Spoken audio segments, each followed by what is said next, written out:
It's time to focus on seniors with Helping Seniors TV. The television show designed to make you aware of senior issues and needs, as well as to acquaint you with the resources available to help you age in place and with dignity. Now, here's your host, Joe Steckler. I'm Kay Kaiser, and welcome to Helping Seniors, the television arm of Helping Seniors of Brevard County. Our show is designed to provide you with information on how to develop your own aging and care plans. Our topic today is the Helping Seniors Charity Auction. Joining me today is Joe Steckler, President and founder of Helping Seniors of Brevard. Welcome, Joe. Thank you, Kay. It's different sitting in the side seat every day. But I understand the need for it because I think it's really important for people to understand why it is that nonprofits are so dependent on the generosity of the general public in order to make their way in life. Absolutely. What do people need to really know about nonprofits and the fundraising that go on here, to survive? Well, too many people think that grants provide the sum and substance of nonprofit operations. That's the farthest thing from the truth.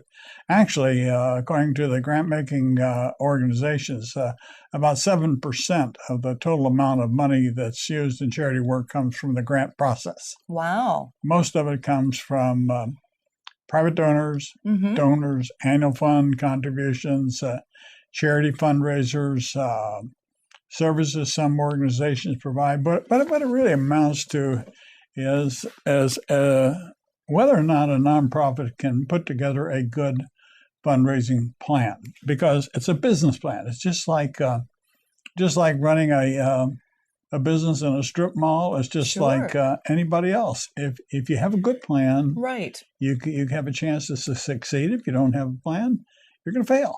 And if anybody's the best planner, you are the one. It reaches to the top. It's yes. Like something I learned through my 38 years of military service. You see people that wear chests full of decorations. They have all kinds of medals for everything that's happened. Very, very few people acquire those medals through personal effort. It is some of that, but a lot of it depends on how well the person that's leading the team puts the team together and what kind of support he has from the team members as to how well all of them do. Right. I've been very fortunate here in Brevard County with my own fundraising efforts. You've had a lot of experience in fundraising. Well, I have, and I know years ago I was the treasurer of the National Federation of Interfaith Volunteer Caregivers, a national organization that was funded by the Robert Wood Johnson Foundation. And I told the organization it was managed by a bishop, and I told him, Bishop, you need to have a good fundraising plan in place. I said, what happens or what will happen if the Robert Wood Johnson Foundation withdraws their multi-million-dollar grant support? Sure. And good question. Yeah, it was, because it actually came to pass. And I got $150,000 from the Weinberg Foundation to help us put in place a fundraising program for the interfaith volunteer caregivers, but it was too late. Oh, too bad. The funding was pulled, the organization failed, but there were a number of organizations that continued, and those organizations continued because they had a good plan in place. And three of those organizations were right here in Brevard County, Florida. Three of them started with the Brevard Alzheimer's Foundation, and they were respite programs. And they're still in existence today, 15 years later. Amazing. So, well, it's important to have stable funding to nonprofits. It's an unstable world sometimes, and to try to survive and keep things going smoothly, particularly with Helping Seniors of Brevard, we're coming up to our first anniversary, and we have made some major milestones in our community. But as a nonprofit, it's very important for us to have that stable funding. Wouldn't you agree? I agree. As the president of the organization, it's even more apparent to me because we have a board of directors. Right. But the board of directors are, they're sort of tasked with helping develop the funds, but it takes somebody to put the funding plan together. Sure. And that's the president of the organization's job, unless they've got a designated development officer, and we don't have that. Right. Not yet. Maybe some point in the future we will have that. Mm-hmm. But right now, that task sort of falls under my purview, and it's very difficult to break into established funding. We're sort of a newcomer to the senior care scene in Brevard County, Florida. Right. But while we're new, the service helping seniors provides is something that it's not in competition with other organizations. Rather, the helping seniors serves to complete. And Kerry right. Fink, who is our media director, and he's the president of TYG Media, he often makes the comment that we try to complete the service, not compete with other people. We have a lot of wonderful services here in Brevard County, Florida, but that's right. If people don't know about them, it's not going to do any good. Nothing's going to happen. Nothing's going to get resolved or solved. Right. I totally agree with you. And it brings me to another point. Are all nonprofits deserving of funds? Is that a sticky question? It is. It's kind of like the loaded potato you get at Texas Roadhouse. Depends on how much cheese and bacon they're going to put along with that sour cream, and whether they push the potato aside enough to put more of that stuff in there. That's a good analogy. It's like it's getting funding for a nonprofit organization is not easy. But to answer your question, I don't think all nonprofits should be equal underfunding. And that's a tough statement to make. I think that nonprofit organizations, there are several hundred of them that exist in Brevard County, Florida. Right. Many of them are not publicized. Nonprofit organizations come under about 8 or 9 different type of tax headings.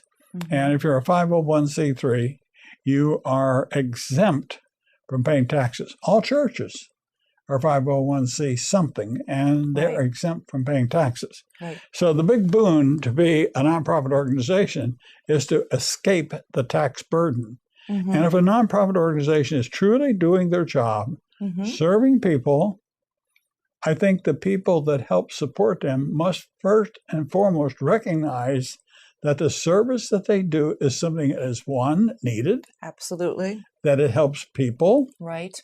It's cost effective. Yes. And it's something that's going to continue. It's not a fly in the night operation that's going to be here for a minute and gone and next. Right. So, no, not all nonprofits are created equal. And I think that that's the job. There really is no governing body to determine which are good and which are bad. But I would like to think that the potential funders recognize the organizations that are designed to do good, and they will be the ones that they direct their funding to. But having said that, once an organization gets state or federal funding, it's very difficult to have another organization come in and break into that funding cycle. And you're aware of that. Yes, I am. But that's something that needs to be looked at. And if we don't do a better job of appraising or apprising the state agencies, we're going to continue to waste money. And this is my big concern. That's a shame. Yeah, it is a shame because it's my concern. Here in Brevard County, Florida, 10 years ago, the community-based operation organizations got something like $500,000. Wow. And that was all. And a budget of $1 billion. Good night. Notice I said a B, not an M. Right. And Betsy Farmer, who at that time was the head of the Space Coast Center for Space Coast Early Intervention Center, okay, and for children. Betsy and I took a group of people out to the county, and that day we were able to establish a new need for seniors and children that had disabilities and Alzheimer's, and we got funding increased to $900,000. Wow. And the next year we got it increased to $1 million. Today, 7, 8, 9 years later, the funding has regressed to $500,000. And that's not right. No, that's not. Yeah. If the people are watching our show today, will go to the Helping Seniors website, and they'll pull up a show that I did as the interviewer. I did a show with Daily Bread, John Farrell from Daily Bread, and with Ben Arsdale, who was the executive director, one of the service directors at the Veterans Administration, and the statistics that those two men gave about homeless, veterans, senior needs, what is available, it's staggering. It is staggering, and all the more reason. You were even surprised today, to learn that information. And you've been in the elder market for some more than 25 years. Yes. But I've never ceased to be amazed at the very simple things we turn up that can be easily, in my opinion, easily resolved if we just direct assets. And that's where so important. Private fundraising differs from federal and state. Right. State and federal funding comes under the Older American Act or state agency grants, but they're pretty specific in how the money can be used. If nonprofit organizations have separate endowments, then their board of directors can set the guidelines for how those endowment funds are being used.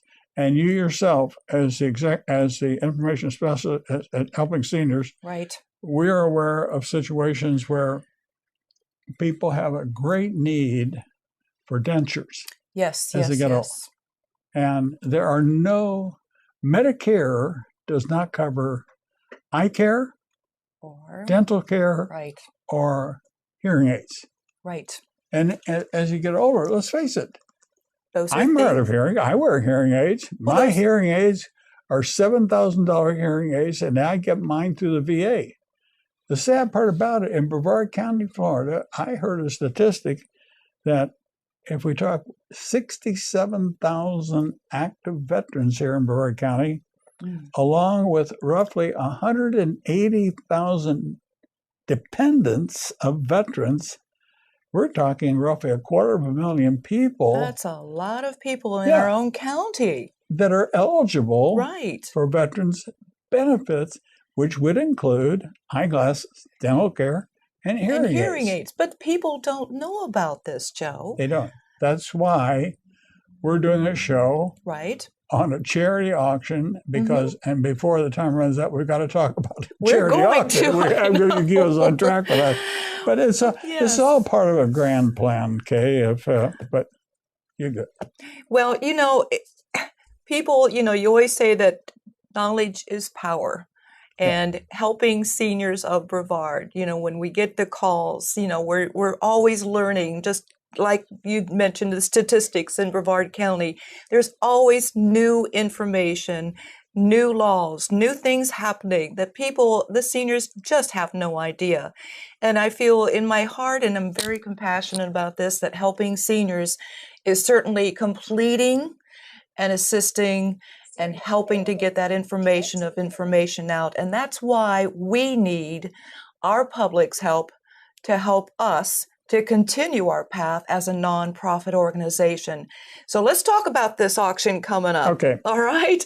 First of all, I understand that it's going to be a Collectibles charity auction, and you have acquired some incredible pieces of art, Oriental Rugs. Tell me all about this. This is amazing. I am excited. I've been doing charity fundraising for 25 years. In fact, I did a seminar on fundraising for the National Federation of Interfaith Volunteer Caregivers in Charleston, West Virginia, many, many years ago, and I still have the DVD of that hour-long seminar that I presented. Wow. And the things that I talked about then, years ago, still apply today. Fundraising, for all intents and purposes, is really the same. First, you have to ask somebody. That's true. And once you ask somebody, they got to be willing to give. Right. What makes a person want to give? A good cause. Knowing that the donation that they make is going to be used honestly, effectively, and in fact will help someone. That is so important because I hear people, so many comment to me, well, I'm not sure. I want to give to this organization, but I'm not sure my money is going to be used where I really want it to be used. So you as a president of Helping Seniors of Brevard, I know that you're sincere, and that is certainly going to be an effective way of understanding. We try to make a guarantee, Kay, that all the people that assist us will know that their money is going to be spent wisely. Right. But the auction is going to be held at Holy Name of Jesus Catholic Church on 17 October. Start at 6 p.m. After the Catholic Church has a mass from 4:30 to 5:30, but the parking lot will clear out, and there's parking there for 700 or 800 cars. Wow. Okay. But if you just envision walking into a set of doors, going in, there's a table there where you take your tickets or you buy more tickets. And if you go to the right, there'll be a long hallway that has roughly 20 baskets there that we're working on, like if we get one of our tire companies to put a basket together with a set of 4 tires, a car alignment, a tune-up, a package worth $600, $700, or $800. The bidding will probably start at $300 for that. But there'll be several big wine baskets. There'll be an attorney's basket. I'm working on getting a dentist to do a dental implant package, and that's worth several $1,000s. Yes. That's to the right. To the left will be what we call our Oriental Rug Gallery.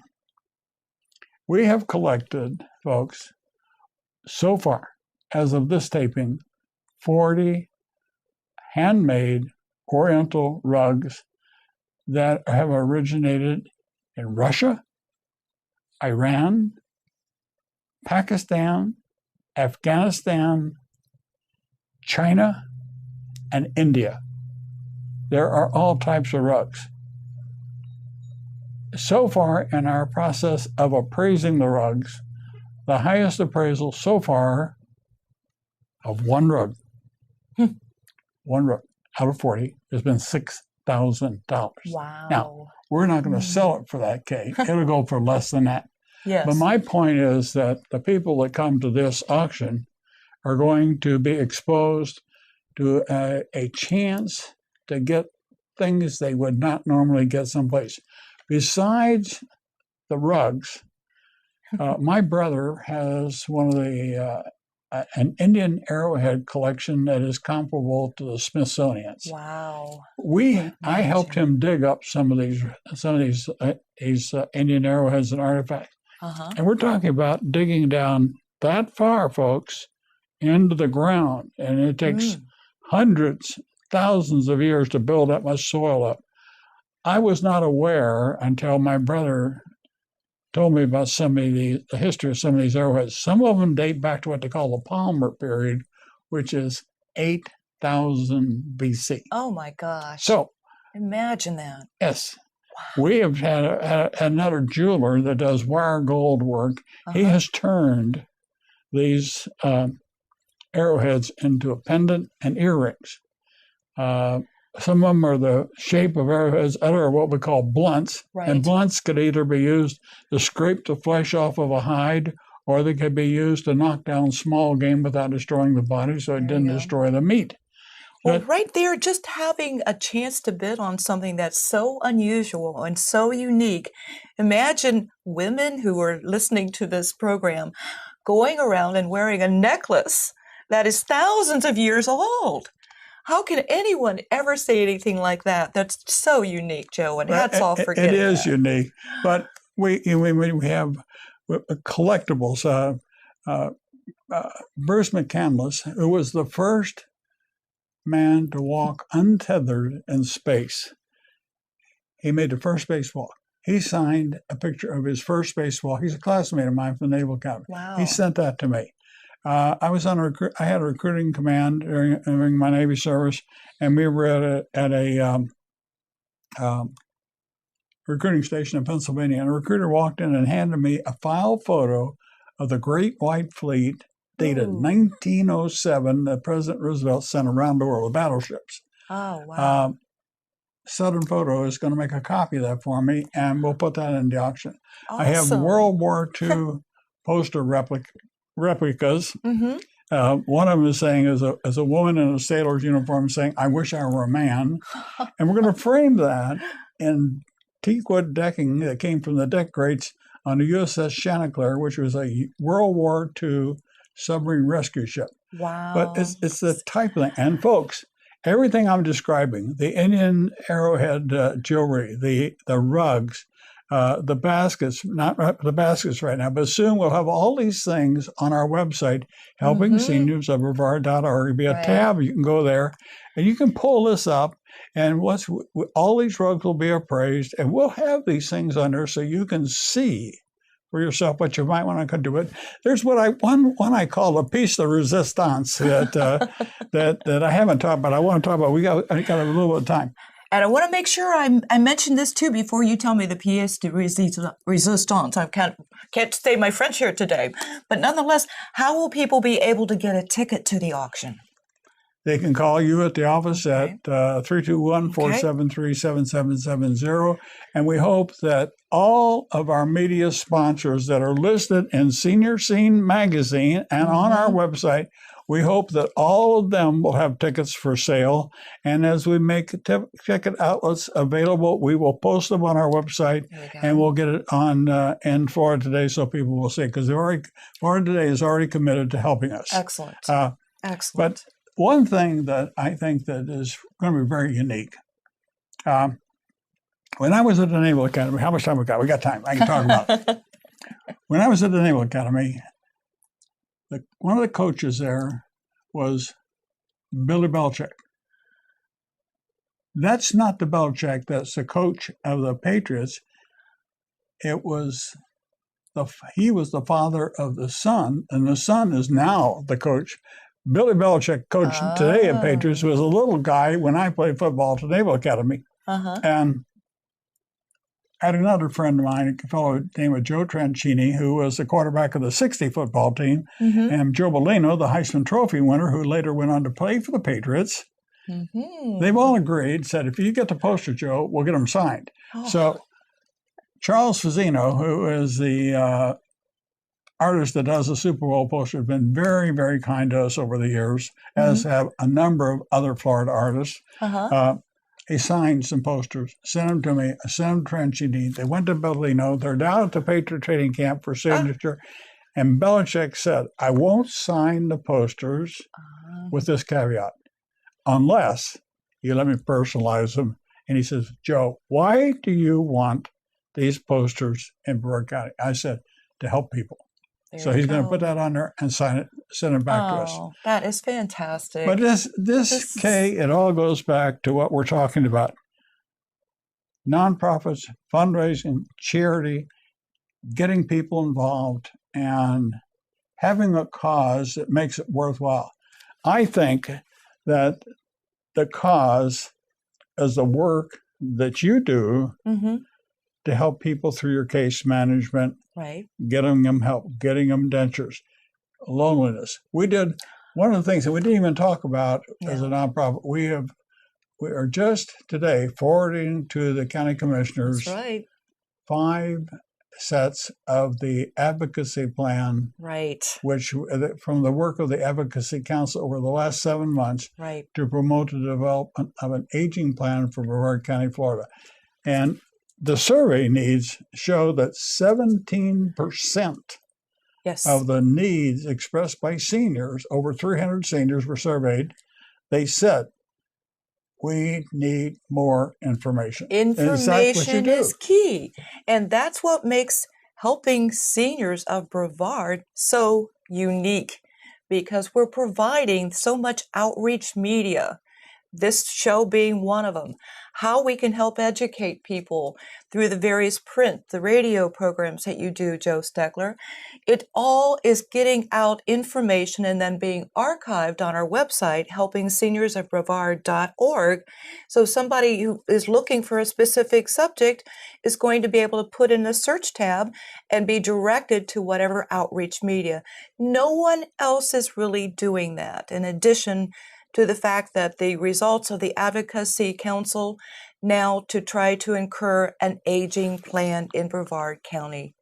No one. And we need money to survive, and that's why we're doing the auction. That's why we're doing a charity auction. Right. But the other part of the money that goes to help nonprofits like Helping Seniors is that we determined through the survey that people need a better information source. So that's why that's right. If they read the next month's issue of our newsletter, they'll see in September, they'll see a program in there called the Helping Senior Assistance Network, which we want to put together to provide a source of information and providers, service assistance, and people that will help people fairly, honestly, absolutely, and at a good price. Absolutely. Well, I'm excited about the auction. I'm excited about people wanting to help us and keeping alive here. And I want to thank you for watching today's episode of Helping Seniors, and a special hats off to Joe Steckler for putting Helping Seniors of Brevard all together.